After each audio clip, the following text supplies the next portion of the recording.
എന്താ ഒരു മൊഞ്ച് കാണാനല്ലേ. ഇതാണ് ചെമ്മീൻ ചോറ്. ചെമ്മീൻ ബിരിയാണി അല്ല, അതിൽ നിന്ന് ഡിഫറെൻ്റ് ആണ്. ഒരു പൊടിക്കൈ ആഡ് ചെയ്യുന്നുണ്ട്, അതാണ് ഇതിൻ്റെ സീക്രട്ട്. ഞാനിവിടെ 3 ഗ്ലാസ് ജീരകശാല റൈസിൻ്റെ അളവാട്ടോ പറഞ്ഞിരുന്നത്. ആദ്യം തന്നെ ഒരു പാനിലേക്ക് ഓയിൽ ഒഴിച്ച് 4 വെല്ലുള്ളി നീളത്തിലരിഞ്ഞ് നന്നായി വഴറ്റിയെടുക്കുക. അതിലേക്ക് ഇഞ്ചി വെളുത്തുള്ളി പച്ചമുളക് പേസ്റ്റ് ഇട്ട് കൊടുക്കുക. അതൊന്ന് വഴന്നു വന്നാൽ 3 തക്കാളി ഇടുക. എളുപ്പത്തിലൊന്ന് വഴന്ന് കിട്ടാൻ വേണ്ടി കുക്കറിലേക്ക് ഇട്ടിട്ട് 2 വിസിലടിച്ചാൽ മതി. പിന്നെ അതിലേക്ക് 2 ടീസ്പൂൺ മഞ്ഞൾപ്പൊടി 1 ടീസ്പൂൺ മുളക് പൊടി ഇടുക. ഇത് കണ്ട നിങ്ങൾ വിചാരിക്കും വെളുത്തുള്ളി അരച്ചതാണ്. അല്ല കേട്ടോ, ഞാനൊരു 5 ചെമ്മീൻ എടുത്ത് അരച്ചതാണ്. ജസ്റ്റ് ഒന്ന് ക്രഷ് ചെയ്താൽ മതി. എന്നിട്ട് ഈ മസാലയിലേക്ക് ഇട്ട് കൊടുക്കുക. ഇതാണ് ആ പൊടിക്കൈ. ഇങ്ങനെ ചെയ്ത് കഴിഞ്ഞാൽ ആ ചോറിന് നല്ല ചെമ്മീൻ്റെ ഫ്ലേവർ വരും കേട്ടോ.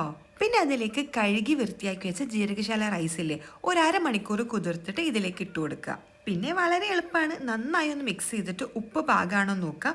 ഉപ്പിട്ട് കുറച്ച് മല്ലിയിലയും കൂടിയിട്ട് ചോപ്പ് ചെയ്തിട്ട് കൊടുക്കുക. അതിലേക്ക് 4.5 ഗ്ലാസ് വെള്ളം, അതായത് 1 ഗ്ലാസ്സിന് 1.5 ഗ്ലാസ് ആട്ടോ അളവ്. കുതിർത്ത് വെച്ചുകൊണ്ടാണ്. ചില അരിക്ക് കുറച്ച് ഡിഫറൻസ് ഉണ്ടാവും, അത് നിങ്ങൾക്ക് വേവുന്ന സമയത്ത് മനസ്സിലാവും. പിന്നെ 3 മിനിറ്റ് വലിയ തീയിലും പിന്നെ ചെറിയ തീയിലും വെച്ച് 9 മിനിറ്റ് കൊണ്ട് ചോറ് റെഡിയാവും. ആ സമയം കൊണ്ട് ചെമ്മീൻ ഫ്രൈ ചെയ്ത് വെക്കണം കേട്ടോ. പിന്നെ ചോറിലേക്ക് 1 ടേബിൾ സ്പൂൺ ഗീ ഒഴിക്കുക, കുറച്ച് മല്ലിയില ഇടുക, ആ ഫ്രൈ ചെയ്ത് വെച്ച ചെമ്മീൻ ഇട്ട് കൊടുക്കുക, കുറച്ച് ഗരം മസാലയും കൂടി തൂവി കൊടുക്കുക. ഒരു 5 മിനിറ്റ് അടച്ചിട്ട് ഒന്ന് ആവി വരിക. നല്ല യമ്മയായിട്ടുള്ള ചെമ്മീൻ ചോറ് റെഡി ആയിട്ടുണ്ട്. കുക്കറിലാണെങ്കിൽ ഒറ്റ വിസിൽ മതി കേട്ടോ.